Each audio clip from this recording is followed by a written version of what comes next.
la Biblia, vamos a buscar, rezar el texto que reciban.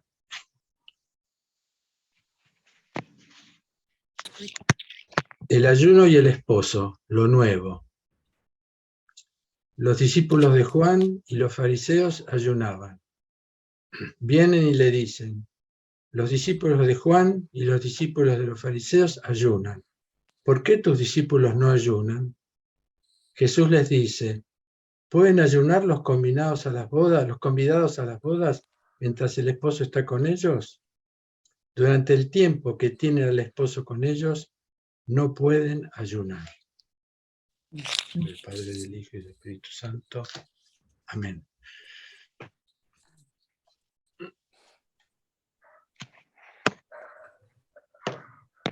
Bueno, algunos de ustedes han leído algún texto del Evangelio, ha abierto la Biblia. Cuéntenos un poco si tuvieron experiencias. Somos todos oídos. Levante la mano el que quiera hablar. Empiezo yo. Dale, Clara. Yo estoy estudiando, quiere decir, leyendo con mucha atención los textos del Magnificat y del Benedictus, porque seguramente de eso vamos a hablar en el próximo módulo. Son los primeros capítulos de San Lucas. Y me maravilla que esos textos, ya que estoy, se los voy diciendo, esos textos, los 3 textos que están al final de las 3 horas que nosotros cantamos, es decir, el Cántico de María, el Cántico de Simeón y el Cántico de Zacarías, los 3 están impregnados por la presencia de los niños. El niño del cual se habla, San Juan, su hijo, el Nunc Dimittis, el de Simeón, es el niño que aparece como la salvación para Simeón, y María, ahí ya no hay un solo niño, sino 2. María en la visitación es el niño que lleva en las entrañas, y el niño Juan, que está en las entrañas de su madre, y que, bueno, y digamos, la tonalidad de estos 3 cánticos es la de una alegría exultante. Así que vengan al próximo módulo que les vamos a contar. ¿Los cánticos de qué? Repetí, no, me lo perdí. ¿De qué los cánticos? No, son cánticos que están, o salmos, que están en el Evangelio de San Lucas. Ah, de Lucas, perfecto, hermoso. Entonces, en los primeros capítulos del Evangelio de Lucas, van a encontrar estos 3 cantos, que están marcados por esa atmósfera de infancia, de novedad y de alegría. Eso es lo que leí yo. Así que estoy muy contenta, feliz.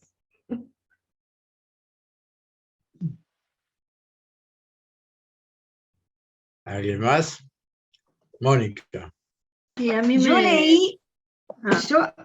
Bueno. Hay dos Mónicas. Dale. Habla tú. Yo leí el Salmo 144 de la Biblia, ¿no? Directamente de la Biblia esta vuelta, porque lo quería leer completo. Es una belleza total, me encanta, es hermoso, es una alabanza maravillosa. Me gustó mucho, el 144, el Salmo. Yo ahora estoy así de media en amores con los salmos ahora, porque antes no les llevaba el apunte casi. Y ahora ya sí, o sea... La Biblia he hecho retiros espirituales y he hecho los ejercicios espirituales, he hecho también eso, he hecho algunas veces, ejercicios espirituales, buenísimo, de Loyola, que me encantan, porque es todo un trabajo de cabeza, es eso, ¿no? Hay que estar ahí, y madurar todo, ponerse en estado, o sea, los ejercicios espirituales son una belleza increíble, me gusta mucho. Y bueno, pero ahora lo de los salmos, ahora estoy encantada con esto, así que bueno, seguimos, me voy a tomar así un salmo y lo voy a rumiar un poco. Buenísimo. ¿Alguien más? Mónica. Yo abrí, primero sintonicé el Evangelio de San Lucas y luego abrí al azar. Y me salió para leer la parábola de del gran samaritano.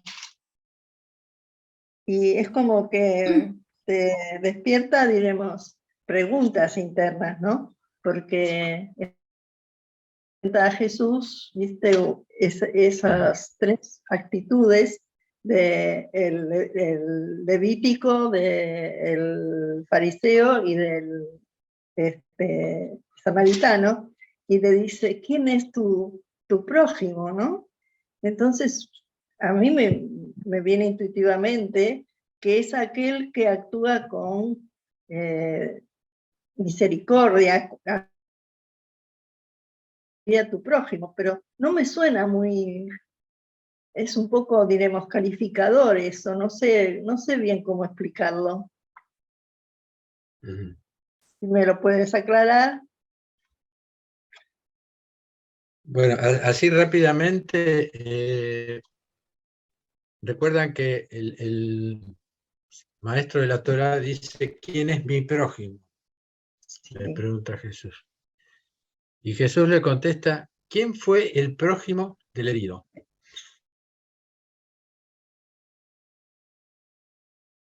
maestro de la Torá habla del prójimo que viene hacia mí. Y Jesús habla del prójimo que va hacia el enfermo, que va hacia el otro. Y esa es la primera gran enseñanza.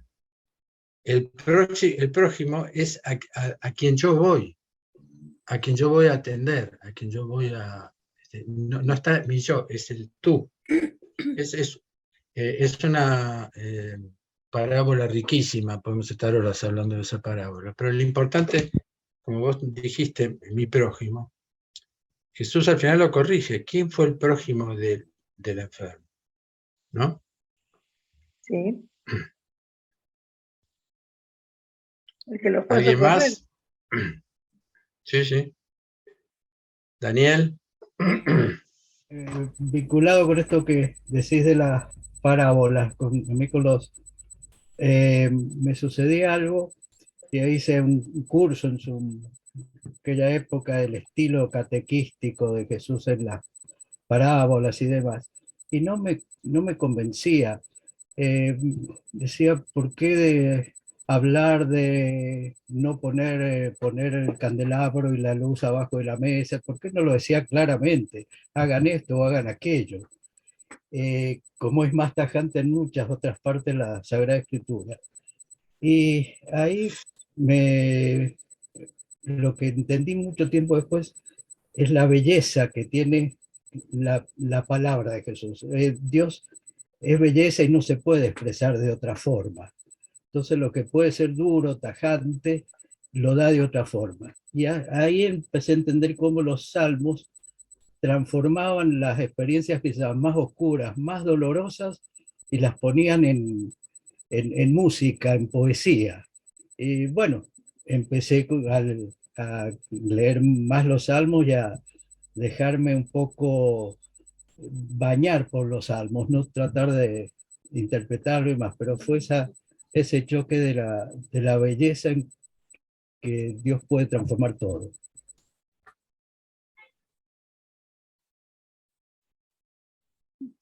Perdón, muy lindo. Muy interesante.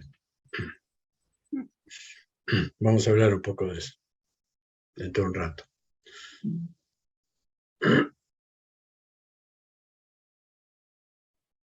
¿Alguien más? A ver. Liliana. Sí, no, un poco digamos, la pregunta que hizo Clara, ¿no? La pregunta es cómo, digamos, nos conectamos, yo entendí, ¿no? Con los textos bíblicos. Bueno, yo trato digamos, estoy suscripta a un lugar que todos los días te envían digamos, la lectura bíblica del día, ¿no? Son 5 minutos. Y bueno, y me gusta mucho porque yo empiezo a la mañana, lo escucho, hay una pequeña interpretación, ¿no? Y también en general hay un texto después de San Juan de la Cruz, o Santa Teresa de Ávila. Y bueno, y es mi forma, digamos, la forma que yo tengo de ir con las lecturas bíblicas. Escucho todos los días, o sea, cada día a la mañana, y después, bueno, trato de quedarme reflexionando, ¿no?, sobre la lectura del día. Ahora le estoy agregando los salmos, que bueno, los estoy descubriendo en realidad, ¿no? Pero bueno, esa es la forma en la cual yo me acerco. Si tengo tiempo, a veces leo un poquito alguna explicación. Estoy suscrita a otra página, ¿no?, de los dominicos, pero bueno, a veces no tengo tiempo. Y por lo menos a mí me gusta eso de que tengo esos 5 minutos en los cuales escucho la lectura y bueno, me merece como una cierta reflexión. Después de que hago la práctica, primero trato de hacer la meditación en silencio y después escucho ese audio, ese video. Es un video, pero bueno, yo lo escucho y la verdad que me ayuda, ¿no? Aparte, Bueno, yo también hice en un momento los ejercicios de San Ignacio de Loyola, pero bueno, la verdad que empecé a acercarme más a la Biblia, será hace unos años, ¿no? Habrá empezado 2017. Yo antes eh, empecé un camino, digamos, más en la filosofía oriental, o sea, soy nueva en esto, pero bueno, quise empezar a conocer el mensaje de Jesús, porque siempre estaba la imagen de él dentro mío, y un día sentí como una voz que me decía, ¿cómo? Vos me invocás, pero no lees mis textos, como diciendo, hay algo que es disonante, y ahí fue cuando empecé a poquito a acercarme. Pero bueno, estoy como entrando en otro lenguaje, y por eso tengo esta avidez de conocer, ¿no? De conocer de conocer la Biblia, pero también eh, ver cómo la interpretan, porque no siempre, cuando yo era, bueno, joven, iba a la iglesia, y bueno, la verdad que las interpretaciones a veces no me parecían, no me llegaban, no eran muy cerradas. Entonces trato de entrar con otros ojos. Pasaron muchos años desde que yo dejé yo en un momento formar parte de la iglesia, yo dejé eso, después bueno, entré en todo lo oriental y ahora estoy volviendo. Y entonces estoy tratando de entrar con una mirada más renovada, ¿no?, de aprender. Así que bueno, estoy en ese aprendizaje. Buenísimo. ¿Cuál es ese video que vos ves? ¿Hay algún link, algún título que se puede encontrar eso? Sí, yo digamos, bueno, fue mi hermana, es la gran, está acá, Florencia, Florencia, sí. realmente es el mensajero de los dioses, porque siempre consigue links excelentes. Yo le agradezco mucho siempre a ella, Entonces, ¿no? le pedimos a Florencia que nos ponga el link aquí en el chat, porque a lo mejor hay otra persona que se puede interesar. Sí, son los carmelos calzos. Sí, después veo cómo, o te lo paso a vos por mail. Bueno, claro. como quiera. Muy bien, Y gracias. también Angie, el que me pasaste de la Universidad de la Mística también. En la Sí, van Universidad de los la dos, van los Mística dos. es el diario, o sea, Universidad de la Mística, casi todos los días tenés la Biblia del día, y en el de los Carmelitas en general es más los domingos, ¿no? Bueno, gracias por pasarme los Buenísimo. datos. Gracias. Información.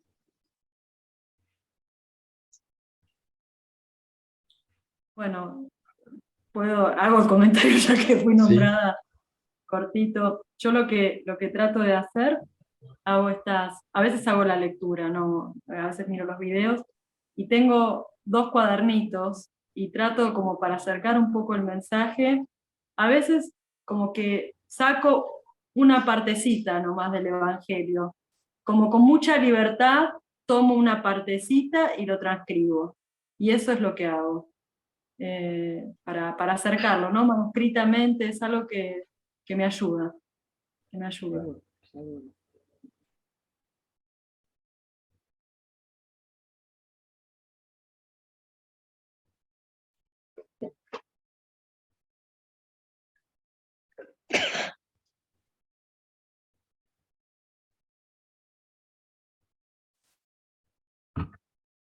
Yo quería compartir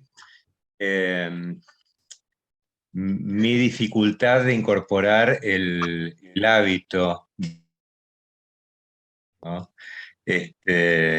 Pero, digamos, no, me siento tan acompañado por este grupo que no me siento en falta, sino que me siento en camino. No, porque muchas Estamos veces todos digo, iguales. bueno, sí, la verdad, era tal hora, qué sé yo, y anochece y amanece, y bueno, y anocheció y amaneció y no leí nada. Sí, tal cual. Muy Hay un día bien. cero, en los Eh, 7 días hay un día cero, así que te puedes... No, lo bueno es que esperemos, ¿no? Si Dios quiere va a haber más días, ¿no? Como para ir poniéndolo en práctica de a poco, como una gimnasia, pero bueno, incorporar un hábito lleva su tiempo, ¿no? Sí, A claro. cada quien. Pero nada, me reconforta esto de sentirme en camino, ¿no? Y también yo tengo un poco como Liliana, yo digo, bueno, yo soy nuevo en esto, y de repente digo, ¿soy nuevo en esto o formo parte de un pueblo que ya viene con años y años y años, ¿no? Entonces a veces me siento un poco nuevo, a veces me siento que estoy dormido y voy despertando, a veces que voy recordando, pero bueno, lo interesante es tener el gusto, ya sea por incorporar nuevos hábitos, por tener una nueva mirada, por compartir, por las dudas que aparecen, ¿no? Nada, eh, quería expresarlo. Muchas gracias.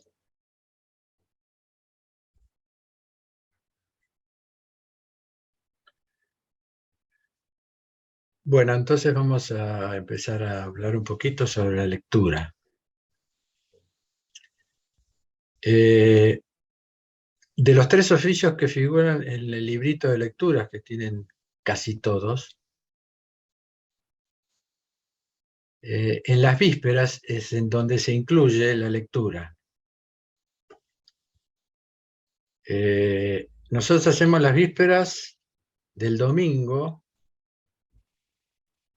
hace 40 años, salvo en la época del COVID, 2 años en los que no se podía. Ahora, la liturgia la hicimos casi siempre, salvo un corto tiempo la hicimos casi siempre, pero las vísperas no. La lectura está ubicada en la primera parte del oficio de vísperas, en el centro entre los 2 responsorios. O sea, hay un responsorio breve que anuncia con un canto que canta el coro que dice que mi clamor llegue hasta ti, Señor. Y el pueblo responde, dame entendimiento según tu promesa. Entonces en voz alta. Y en ese momento el lector comienza a leer la lectura. Si hay un presbítero, el lector le pide la bendición en voz alta. Padre, bendíceme. Todo esto es cantado, ¿no? Yo no lo estoy cantando ahora para no arruinar la charla, pero todo esto es cantado. El presbítero responde, que la luz del Cristo os ilumine a todos. Parecía algo raro, ¿no? Estaba con los anteojos. Es decir, que ilumine al lector para la transmisión de la palabra y al pueblo para que la comprenda. Es decir, es la iluminación del entendimiento. Salvo algunas excepciones, se canta la primera lectura de la liturgia del domingo, sobre todo en el tiempo ordinario de Pentecostés. Finalizada la lectura, el coro canta el responsorio largo, que es un versículo del Salmo 104, que va cambiando cada día de la semana. Ustedes tienen cada día qué texto va del responsorio largo. que corresponde al Salmo 104, salvo el responsorio del jueves, que responde al Salmo 8, que es el hombre para que de él te acuerdes. Salvo ese salmo, el resto de los salmos es como un recordatorio del Salmo 104, tiene distintas partes, como una respuesta a ese salmo. Finalizada la lectura, pero bueno, hasta acá, esto es el salmo. Ahora nos vamos a ir a la liturgia del domingo siguiente. Generalmente, dependiendo del tiempo litúrgico, en la liturgia se cantan 3 lecturas. En general, no siempre la primera lectura es del Primer Testamento, la segunda lectura corresponde al Segundo Testamento, que no sea elevado a los Evangelios, y finalmente la tercera lectura siempre es el Evangelio. En las 2 primeras lecturas la bendición al lector se hace a media voz. Ustedes habrán visto en la liturgia que el lector me mira a mí, yo le hago una bendición, y ahí se dice lo mismo que se dijo el sábado anterior, o sea, en las vísperas. Y finalmente, en la lectura del Evangelio, el presbítero hace una bendición solemne, respondiendo al pedido del diácono, y termina diciendo: Señor, abre nuestros oídos para que entendamos lo que el Espíritu dice a la Iglesia. Ven que está de nuevo el entendimiento, ¿no? El pedido del entendimiento. Vemos que tanto en la liturgia como en los oficios, la lectura bíblica es precedida por un rito de bendiciones que nos prepara para un estado receptivo.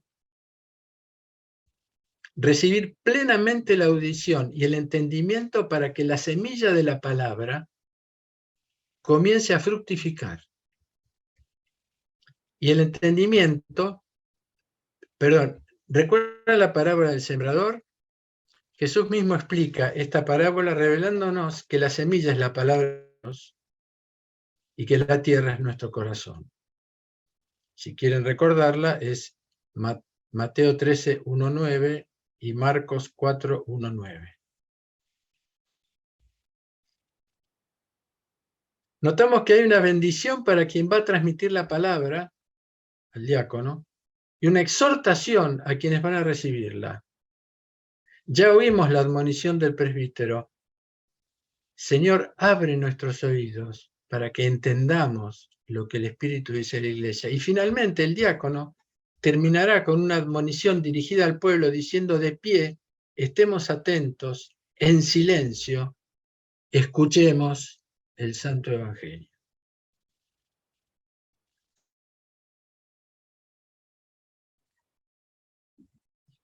El diácono repite la admonición del comienzo de la liturgia: de pie, estemos atentos, en silencio. Es decir, pide en esa admonición la triple atención que se pidió al comienzo de la liturgia.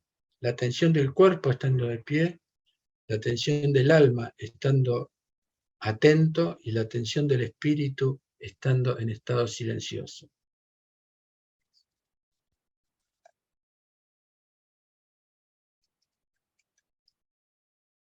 Y Abraham Heschel dice: la curiosidad, dice, el Señor mandó a Noé: entra en la tevá, es decir, el arca, tú y toda tu familia.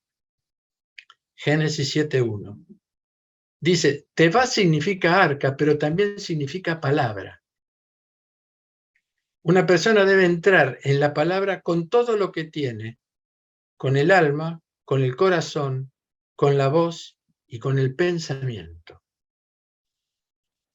Todo este ritual de bendiciones y llamados a la presencia, a la atención, en estado de hospitalidad receptiva, suprime drásticamente las 2 tendencias de aproximación comunes a esta civilización: la distracción y la curiosidad. Leemos el segundo texto de Abraham Heschel. Dice, la curiosidad es el estado de la mente en busca de conocimiento, en tanto que el asombro último es el estado del conocimiento en busca de una mente, es el pensamiento de Dios en busca de un alma.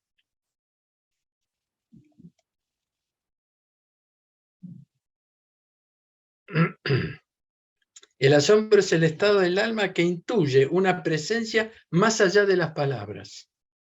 Es el fruto de la recepción de la palabra de Dios mediante una apertura y una respuesta concreta a la solicitud de Dios. Por eso Heschel considera dos fuentes del pensamiento divino.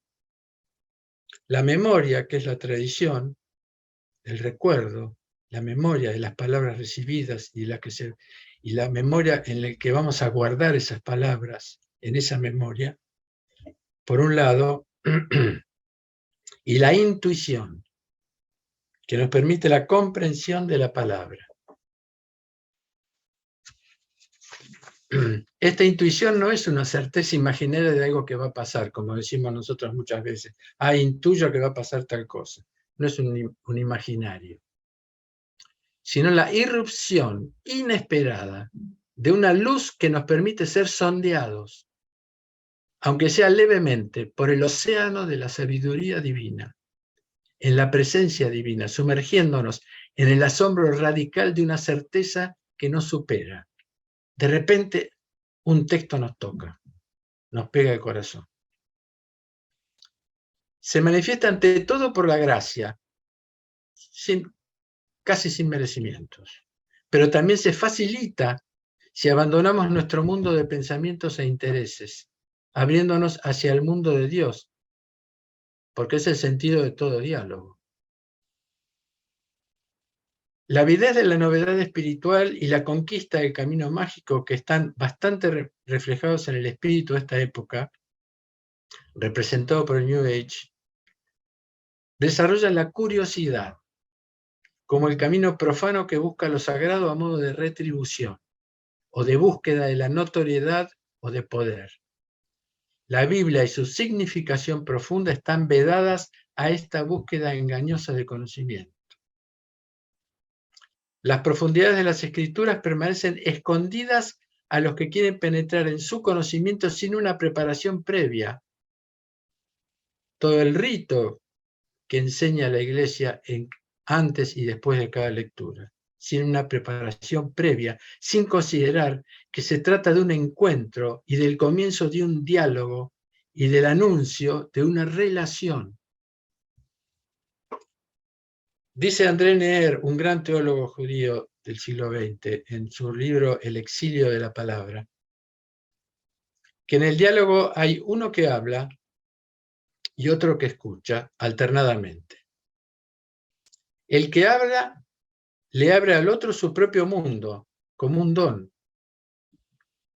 mientras que el que oye recibe el mundo del otro habiendo abandonado el mundo de sí mismo, corriendo el riesgo de que este nuevo mundo lo modifique, pero ofreciendo la posibilidad de crear en la renuncia de ambos mundos propios un nuevo mundo compartido por ambos. Y siendo este diálogo con Dios totalmente asimétrico e increíblemente desigual, entonces es conveniente que el principio de nuestro acceso a las Escrituras, el punto de partida de este diálogo con el Señor, sea el silencio disponible. El punto de partida de este diálogo, un silencio disponible, es decir, ejercitarnos en la plegaria donde Dios habla.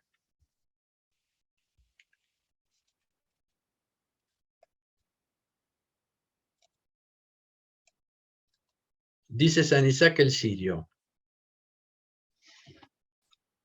las Escrituras son ante todo lugar de Dios, donde se penetra mediante la súplica de experimentar la potencia de las palabras. La oración es la clave para discernir la verdad en las Escrituras, y las Escrituras son la materia de la oración, es decir, aquello que la engendra. Leer las Escrituras puede convertirse en una experiencia vacía para aquel que lee palabras maravillosas de un modo superficial. Para aquel que no hace experiencia de ese rayo perceptible que discurre entre las palabras. Ese rayo que distingue la palabra superficial de aquello que se ha dicho con sublime pensamiento. Al leer, en cambio, con profundidad, las mismas Escrituras harán que el alma se expanda, produciendo en el lector un asombro continuo e inescrutable. Además, sembrará en él la memoria continua de Dios, dará sabiduría y perspicacia a su corazón.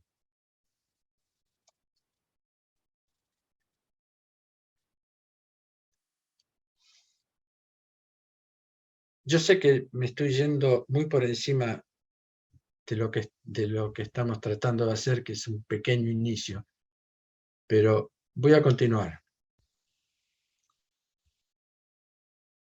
Y voy a dar un testimonio de mi padre espiritual, el monje Mata el Mezquín, que ya Clara descubrió ante ustedes que era mi padre espiritual, para que vean hasta dónde están las Escrituras, la palabra. Mata el Mezquín ya había comenzado a leer la Biblia durante su juventud. La leía sin recurrir a nadie, y rápidamente se dio cuenta de que ésta se revela de manera personal a cada uno. Así alcanzó un conocimiento y una percepción de Dios y de las verdades de la fe que le permitieron continuar con la lectura continua de las Escrituras, esencial para el alimento espiritual de la vida monástica.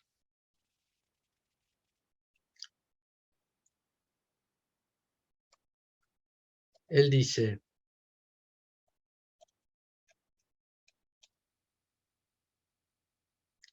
a medida que lees la Biblia como un mensaje que Dios dirige a tu persona, las palabras viajan a las profundidades de tu conciencia y tu sensibilidad espiritual. Es entonces cuando tu lectura se realiza en toda lucidez espiritual, con un corazón abierto y receptivo, dispuesto a obedecer y a regocijarse. Son huellas vivas y visibles del dedo de Dios que se mueve, forma y dibuja su marca divina y efectiva.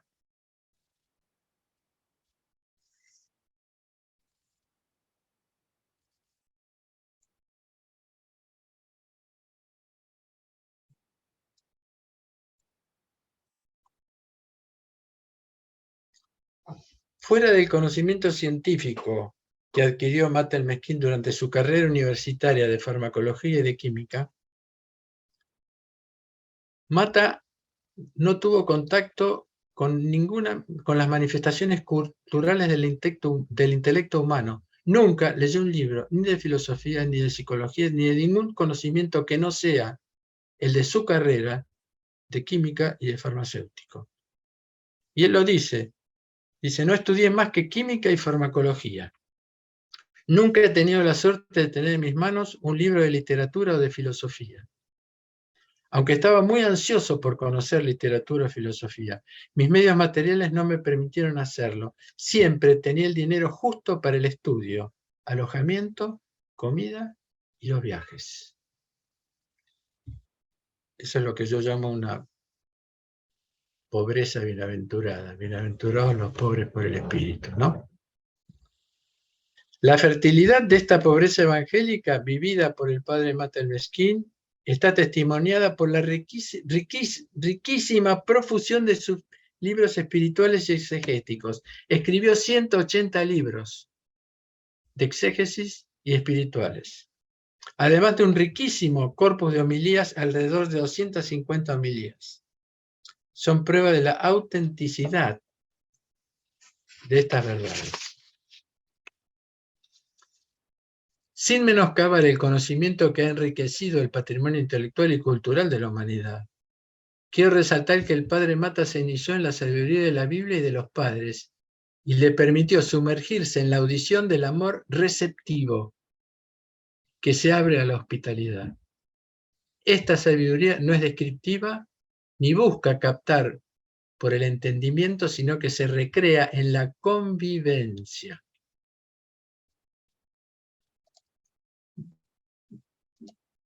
Por eso él dice, amaba a Dios con un amor incomparable, un amor secreto que surgió de todo mi ser, de manera consciente y auténtica. Tomé como emuladores a los padres más famosos del Antiguo Testamento y del Nuevo.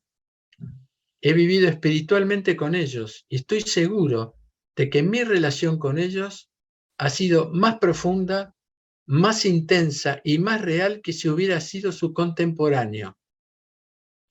Viví mucho tiempo con Abraham, hasta tal punto que me sentí cerca de él. Sentí la fe de este gigante espiritual y participé. Fue lo mismo con todas las personalidades de la Biblia. Mi contemplación de cada uno duró entre 2 semanas y 3 meses. Al llegar al Nuevo Testamento un día, cuando estaba contemplando a la Virgen María, fue durante la época de Navidad, la acompañé en su rápida excursión a Isabel, donde se va a producir el canto que Clara va a contarnos la vez que viene. Y mi percepción espiritual se abrió de repente, y desde entonces, es decir, a los 30 años, mi contemplación conduce a una especie de visión mental, es decir, a la clarividencia de la palabra.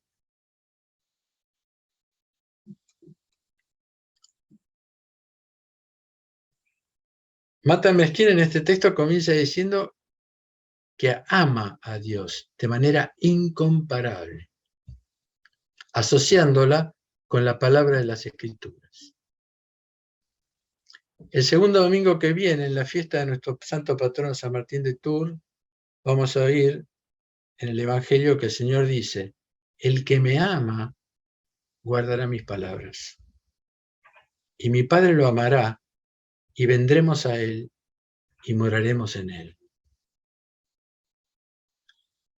Y ese es un poco el texto que yo contemplé en la reunión de la cual yo voy a hablar ahora, porque el tema del amor es un tema muy complicado en este tiempo contemporáneo.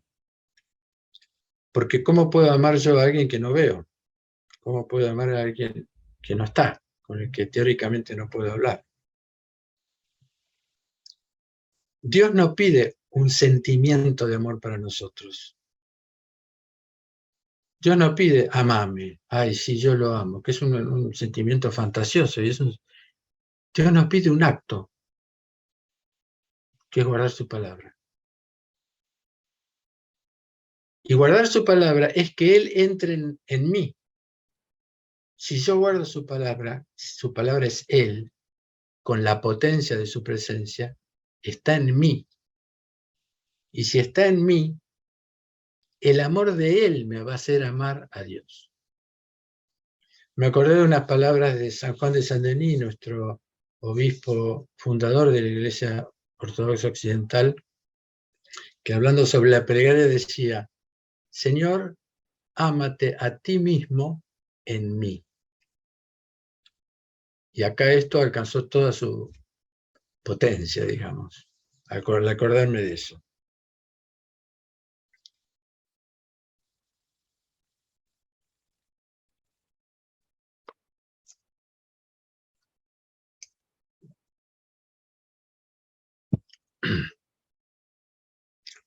Habiendo recorrido brevemente los espacios que sobrepasan actualmente todas nuestras posibilidades de estar presentes ante la palabra de Dios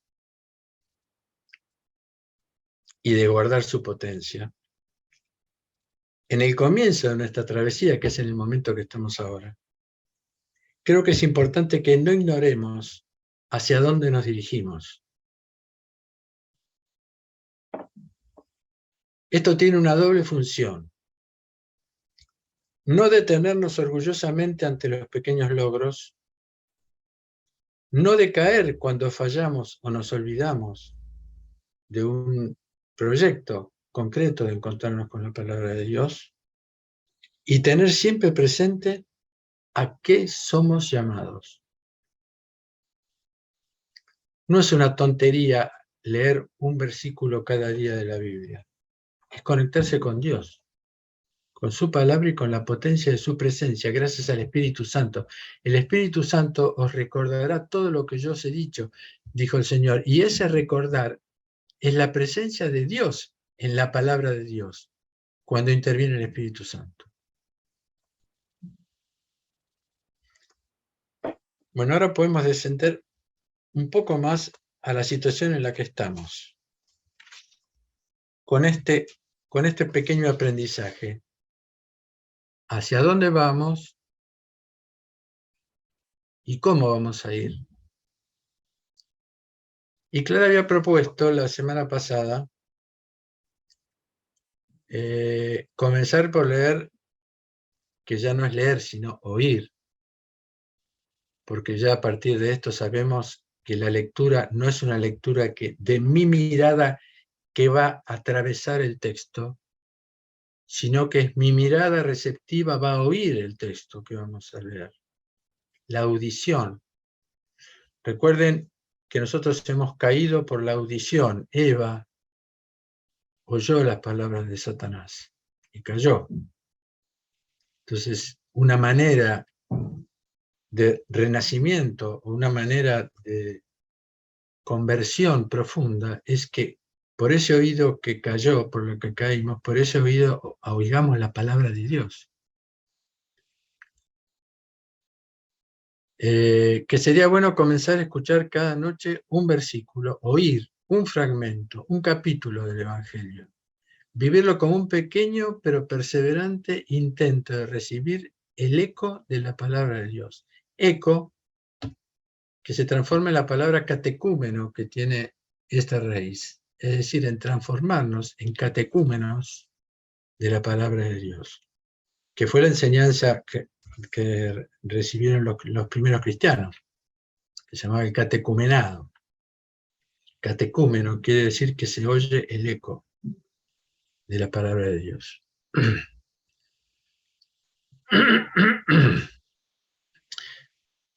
Voy a terminar con unas palabras de Maxim Kovalevsky, el hermano de San Juan de Saint-Denis, Monseñor Jean, que fue el que reunió todo el año litúrgico a través de la investigación y tuvo que organizar toda la liturgia que nosotros celebramos.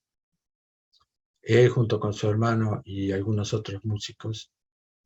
Un consejo que él nos da con respecto justamente a nuestra actitud frente a la lectura de la palabra de Dios.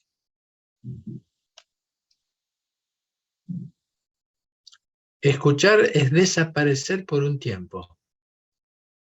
Si no te vas, no estás escuchando. Para escuchar tienes que creer que el otro es más que tú y que puede hacer algo por ti. Esta es la verdadera humildad, y no llamarse a sí mismo pecador o malo para vencer la propia culpa.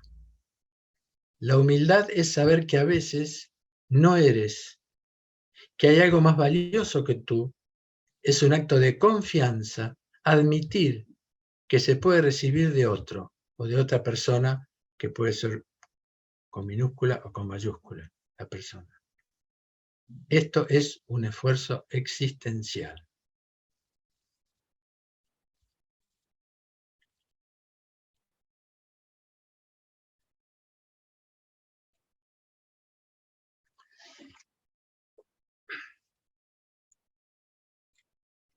Todavía no hemos llegado, recién en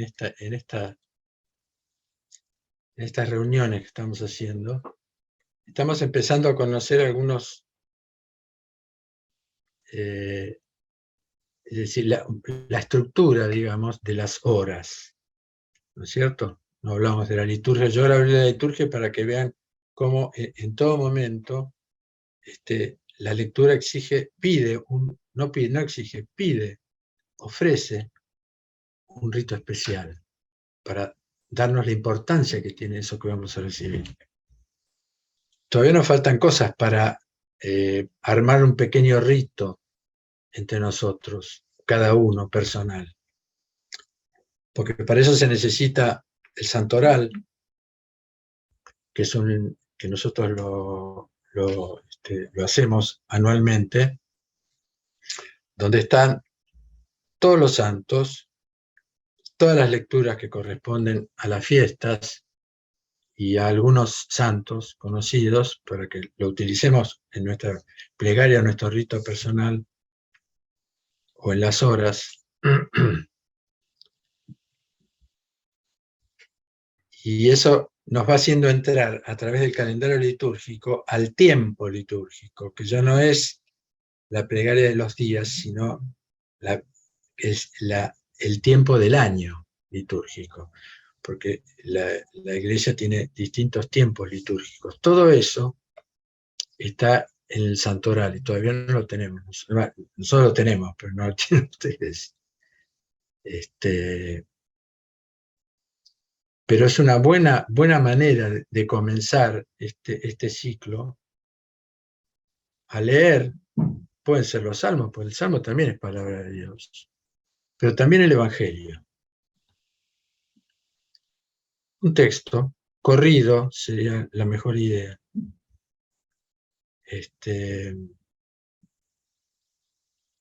Y ver qué nos dice ese texto.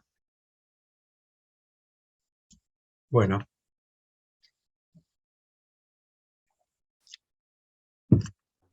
Yo terminé.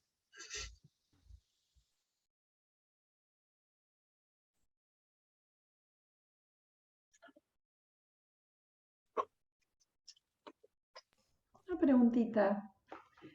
¿Van a subir este video? Porque realmente me gustó mucho los textos del PowerPoint como para releerlos, no sé, para tener esos textos a mano. Gracias por tu pregunta, Liliana. Muy buena pregunta. La vez pasada no lo subimos, el de la vez pasada, justamente por las intervenciones de ustedes, que son a veces muy personales e incluso muy íntimas. Y ya ocurrió en el módulo anterior, que una vez que ustedes hablaron mucho, pensamos que era mejor no publicarlo en Internet. Yo no sé qué piensan ustedes, los que han participado. ¿Les gustaría que esto apareciera en Internet? ¿O prefieren que reservemos estos videos de manera privada, que ustedes lo solicitan y les permitimos que los vean? Son ustedes los que pueden decidir. No sé si se entendió lo que dije. Si ustedes entran en nuestra página, van a ver los videos que puede ver cualquiera, en cualquier parte del mundo.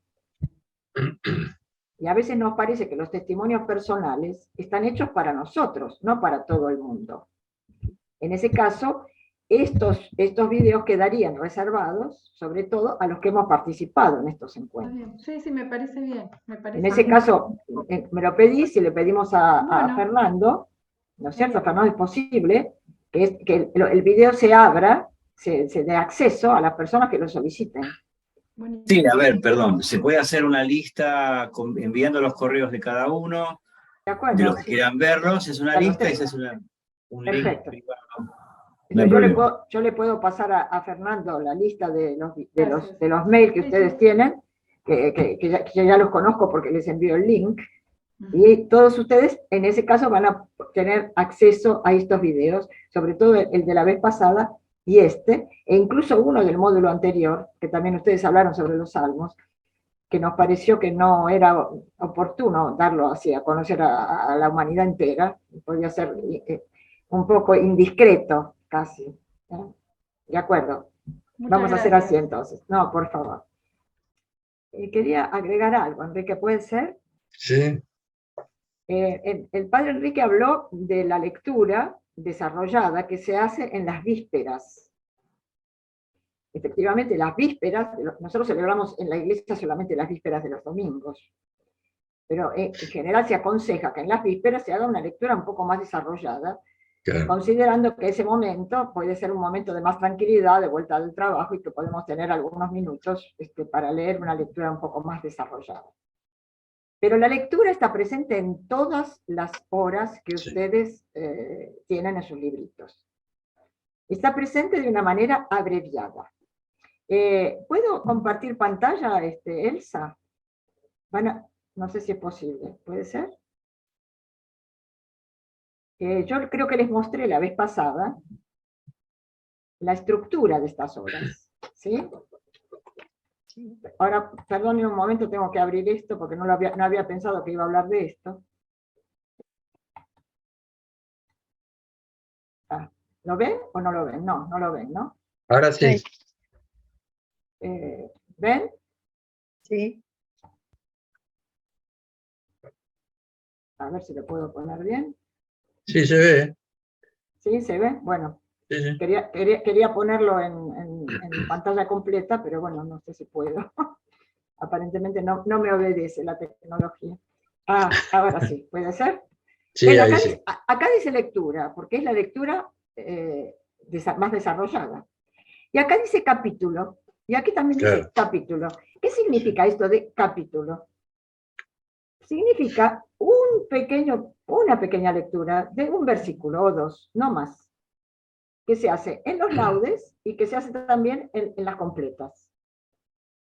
¿Por qué capítulo? ¿De dónde viene esta palabra que es tan habitual para nosotros para decir el capítulo de un libro? Bueno, no sé si voy a poder hacerlo, verlo. ¿No viene de caput, cabeza? Exactamente, fíjense, acá se van a dar cuenta, sí, exactamente.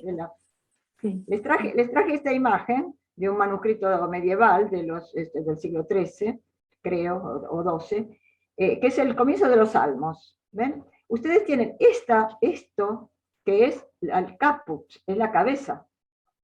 ¿Comprenden? Es también la letra llamada capital, es decir, una mayúscula muy adornada, ¿cierto? Y los capítulos son estas letritas más chiquitas. ¿Comprenden? ¿Lo llegan a ver? Acá tienen un caput y luego tienen capítulos. ¿Ven? Estos son capítulos, es decir, un pequeño versículo. ¿Quedó claro?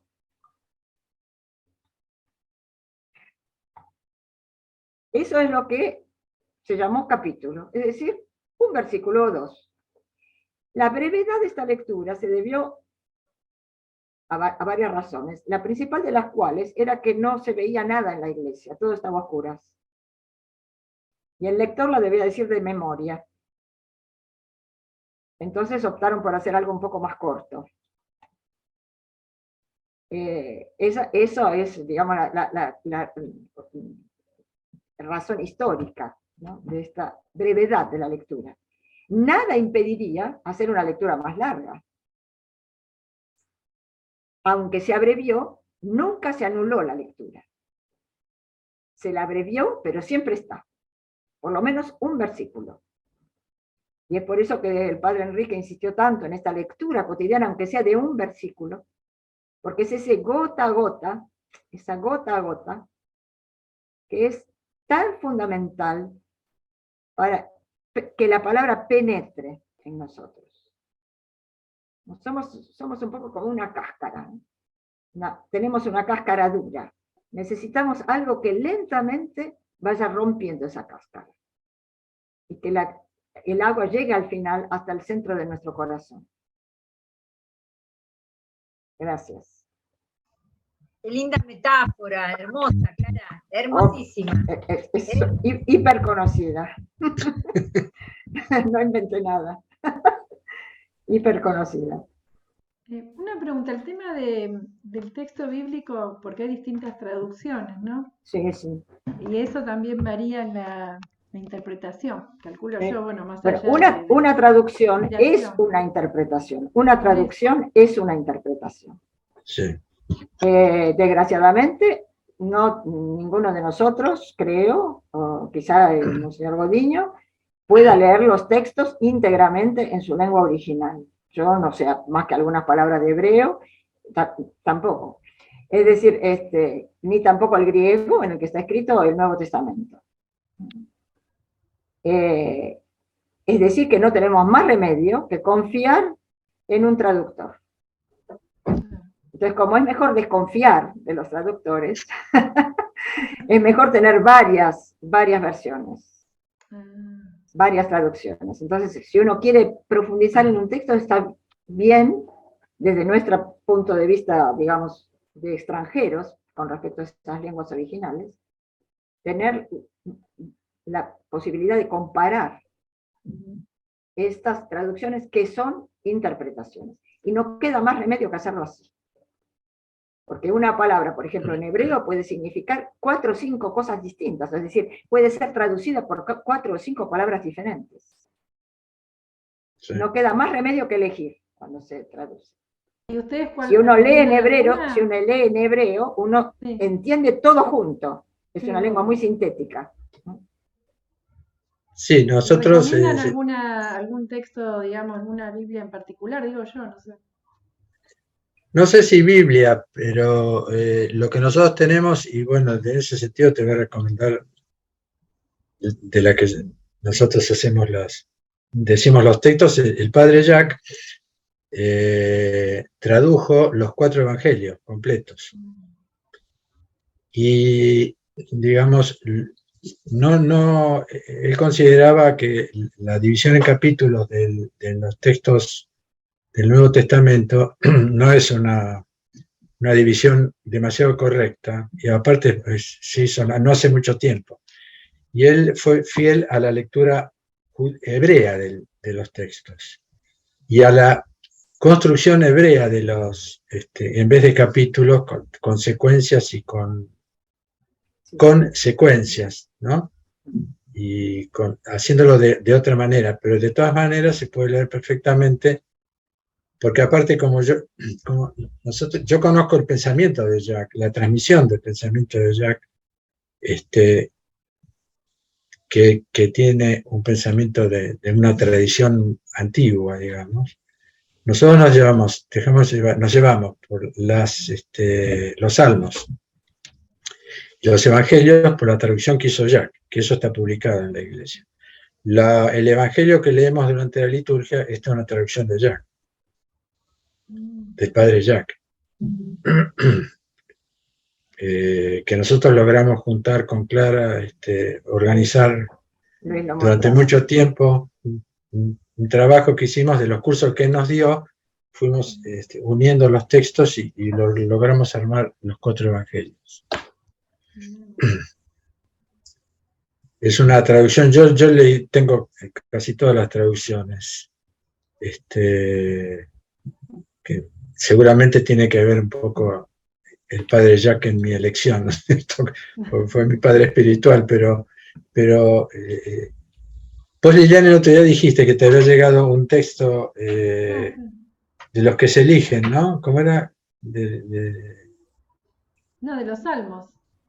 No, vos me dijiste algo del evangelio que habías oído que no habías Sí, que era entendido. diferente, ¿no? Me acuerdo que leíste un domingo que era otra traducción, era diferente, Sí. no me acuerdo, hace 15 días. Sí, muchos son los llamados. Los que se dejan elegir. Muchos son los llamados. Eso me llamó eso. Muy bien, gracias, Clara, eso. Que es distinto los que se dejan elegir que los que son elegidos, porque son elegidos, claro. Parece que hay gente que tiene como privilegio. Exactamente. ¿No? En cambio, el que se deja elegir es como que hay que solo hay que estar disponible. O sea, que uno está disponible y que todos tenemos esa posibilidad. Exactamente. Y que me cambió totalmente, sí me acuerdo. Ese era el nivel, porque, digamos, el traductor tiene que ser un teólogo y un experto en las escrituras, además de otras cosas. Además de un intérprete. Y, claro. Claro. Interesante. Bueno, gracias por la información. De todos modos, en general, cuando no leemos, no tenemos los textos traducidos por Jack, que es la mayor parte de la Biblia, utilizamos la Biblia de Jerusalén. De Jerusalén, sí. La de Jerusalén. La de Jerusalén, que es una bastante conocida, pero bueno, hay una buena versión de la Biblia publicada por las iglesias protestantes, que es la de Casiodoro de Reina, de Valera también, que tiene la ventaja de ser muchísimo más barato si uno la quiere comprar. Porque las iglesias protestantes tienen digamos, la ventaja y yo diría el honor de ser los grandes propagadores de la Biblia. Sí. Con lo cual venden las Biblias prácticamente a precio de costo y a veces las regalan incluso, lo cual es una obra maravillosa de parte de ellos. La traducción es una traducción antigua al castellano del siglo XVI, pero ellos lo han modernizado un poco y es una traducción buena. Bueno, muchas gracias. Fiable. Pero siempre hay que digamos, comparar. Sí. Si uno tiene varias Biblias, comparemos. Está también los dos testamentos interlineales, donde está traducido palabra por palabra del hebreo o del griego, palabra por palabra, que también está hecho por los protestantes. Están en la iglesia, están en la biblioteca. Para los que Todo eso lo tenemos nosotros. Bueno, voy a empezar de a poco, es mucho. No, por supuesto. No tengo tiempo para... Lamentablemente no tengo tiempo para hacer eso. Cuando mamá estaba internada en el hospital de clínicas, las repartían, debo tener varios ejemplares, o sea, pasan habitualmente y las reparten y las regalan. Sí. Es un fantástico trabajo el que hacen. Sí. No, por otra parte les puedo decir que están en internet, ¿eh? Sí, también. Claro. El Reina Valera está en internet. La Biblia de Jerusalén está en internet. ¿Ah, sí? No sabía. Sí. Después hay varias. La Biblia de Jerusalén tiene la ventaja de tener notas. Claro. Que a veces ayudan a comprender un texto. Y las notas, según los libros bíblicos, son buenas o más o menos, pero son bastante buenas en la Biblia de Jerusalén. O sea que no hay necesidad de comprarla, digamos. Lo pueden tener y lo guardan, lo guardan en un archivo y listo, se puede fotocopiar y guardar, copiar y guardar.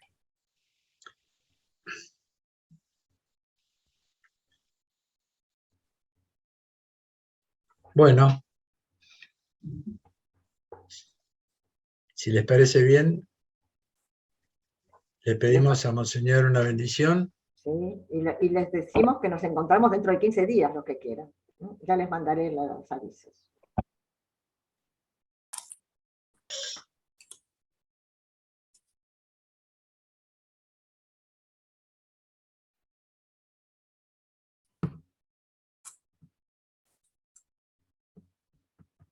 Muchas gracias por esta clase magnífica, belísima, siempre. Que el Señor nos abençoe. El Señor siempre con vosotros. Y con tu espíritu. Senhor Santo, que habitas no mais alto céu, e olhas com misericórdia os humildes, e com a tua onipotência sustentas a criação. Diante de ti, inclinamos nossa cabeça e o nosso coração e te suplicamos.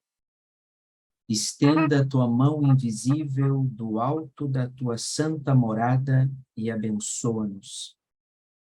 E se cometemos pecados, voluntária ou involuntariamente, concede-nos o teu perdão.